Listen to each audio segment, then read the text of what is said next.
I'm DeAndre Hamilton, joined by Dana Malcolm and Rashid Esson. This is your evening edition of Top Stories for Tuesday, October 17th, 2023. It's the news that matters most.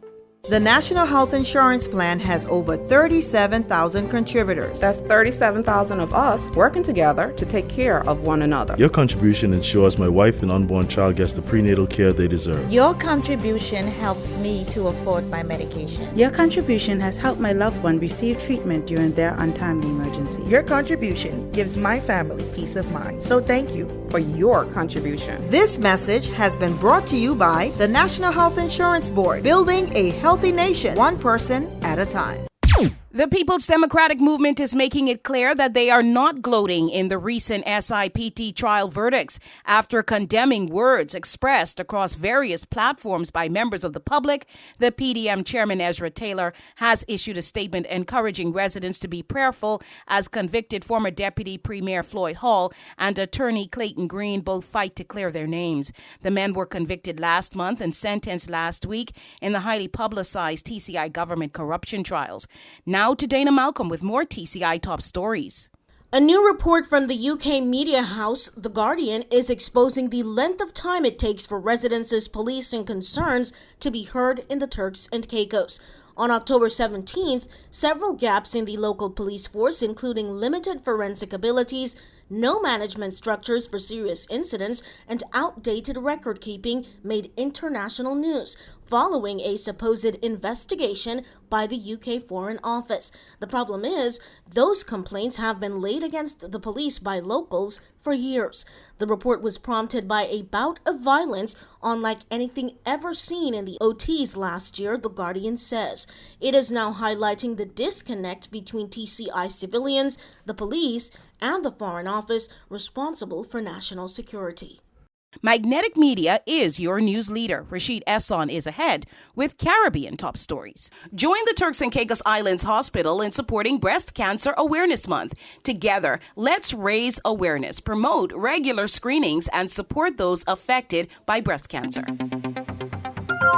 The Caribbean's overall tourism performance for 2023 is doing exceptionally well compared to 2019 and 2022.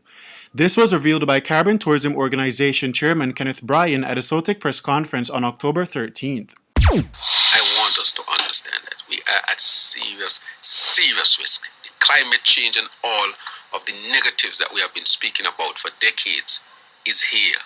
That is here. That was the Prime Minister of St. Kitts and Nevis, Terence Drew, as he spoke about climate change effects as well as St. Kitts and Nevis' commitment to become a sustainable island state. I'm asking our people to really join in helping to establish the sustainable island state. But let's start by conservation, which means conservation of water, of energy.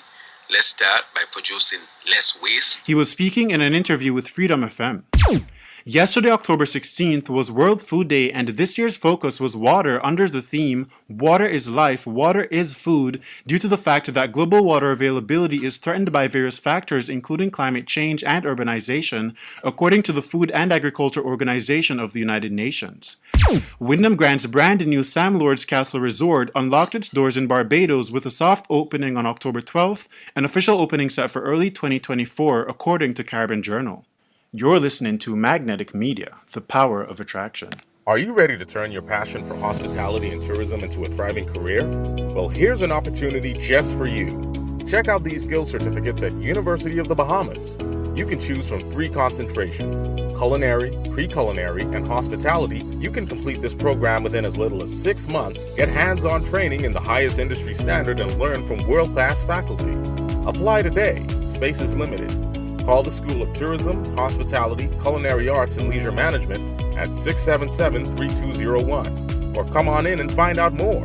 Don't miss out on this big step to start an exciting career.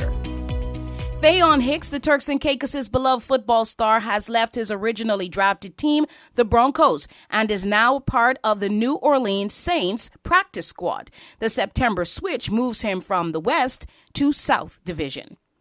Magnetic Media can report that Sidero Smith, another young man of Q-Town, has been charged under the TCI anti-gang ordinance and will be arraigned in the magistrate's court on charges of being a gang member and discharging firearm. The matter will be transferred to the Supreme Court. If convicted, he is liable to receive sentences of up to 25 years in prison. That's it for this edition of the news. Remember, for details on these stories and more, check out the next edition of The Magnate or visit our website, magneticmediatv.com. Thank you so much for joining us. On behalf of Rashid Ehsan and Dana Malcolm, I'm DeAndre Hamilton. Magnetic Media is your news leader.